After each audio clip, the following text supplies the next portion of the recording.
This is Being on World of X Games.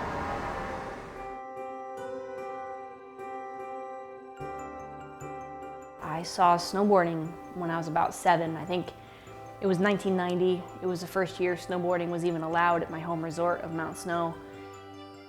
Everywhere in Vermont in the wintertime, snow is an important thing, and Kelly got to love the mountain and the activities. At first she was a skier, and then she became a snowboarder very quickly.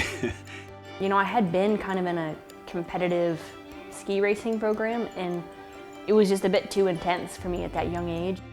Snowboarding looked new and fun and different, and so I just tried it and fell in love with it.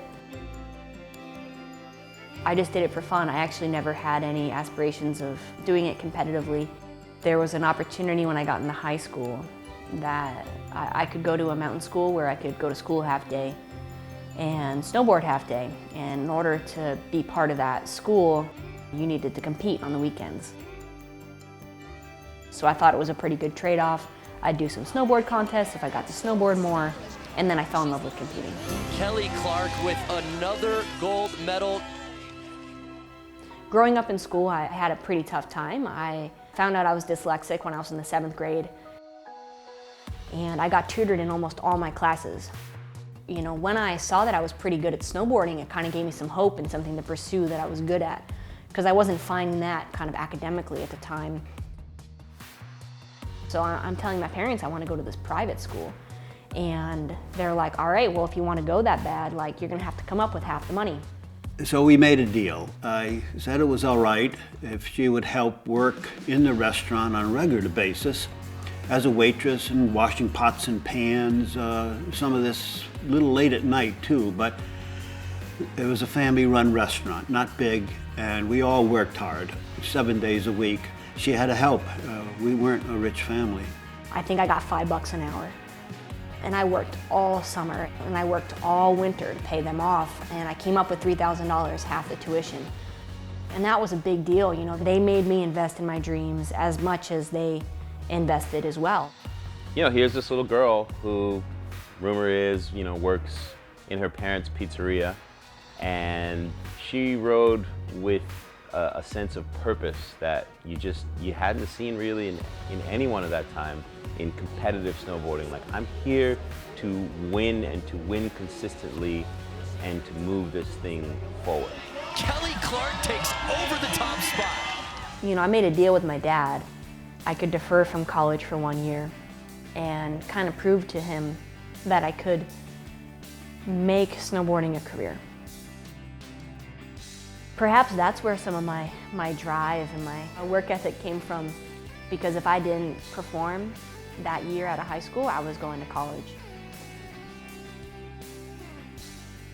To be quite honest, the first words to my father after I won gold in Salt Lake City, She screams to me over all these people, big smile on her face. "Does this mean I don't have to go to college, Dad?" And I said, "Yes, it does, Cal." you know, I had no idea what winning the Olympics was going to do to my life and to my career.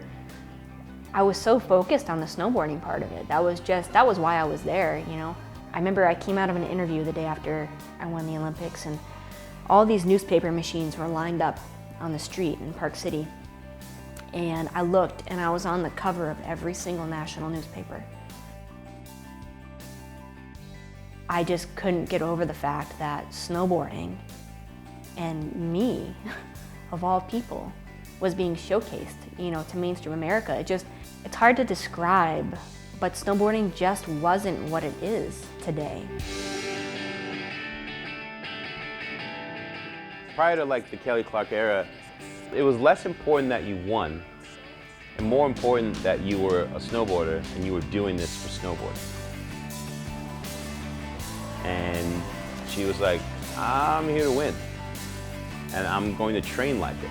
I'm going to apply everything that I have into being a winner." 16 feet 11 inches Kelly went. That's a new record in the women's super pipe field of all time. And that mindset, it hadn't existed in snowboarding, not just even within the women's ranks, And she brought a far different energy to it, a tenacity. She believed that so much more could be done. And she wasn't just gonna rest on the laurels of what the bar was. No matter what's going on in women's snowboarding, Kelly seemed to always be kind of pushing her level. You know, sometimes I feel that snowboarding hits these, even men's snowboarding hits these plateaus, and Kelly always seemed to be somebody who wasn't happy with just the run she had. Just because maybe the sport stopped progressing for a minute, she never did. To make history here at Winter X Games 15. I can sit here and say I'm not a very competitive person, but I have very high standards and I demand a lot from myself. I'm my own worst enemy when it comes to competition. I'm out there setting the standard for what I want to do. I watched the women before me, Shannon and Ann and Nicola. When I was coming up in my competitive career, you know, those barriers were really being broken down by those women. The sport was developing so much that watching them really inspired me to see what I was capable of.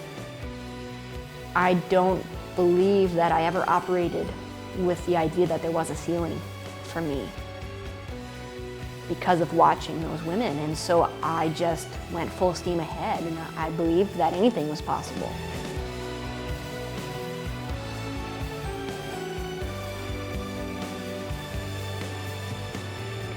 Well, looking at the women coming up, looking at Chloe and Ariel and Maddie, whenever I decide to stop snowboarding, these women will hopefully continue to inspire for the years to come. You know, looking even at like Maddie Mastro, like she was a recipient of my foundation. Like we paid for her coaching for a bunch of years and now she's beating me in contests. You know, like I'm like, whoa, that didn't really go as planned. But that, I mean, that's exactly how it should go. That's exactly how it should look. If I were to look at snowboarding and just be like, wow, when I leave there's gonna be a gaping hole, that would be a bummer. But with these women, there's not. These women are gonna continue on and hopefully maintain some of the core values about the sport that I've held near and dear to my heart and set in place, and some of those internally driven motivations, and progress the sport, much like I took it from Anne and I took it from Shannon. I hope these women take it from me and do far greater things than I ever could.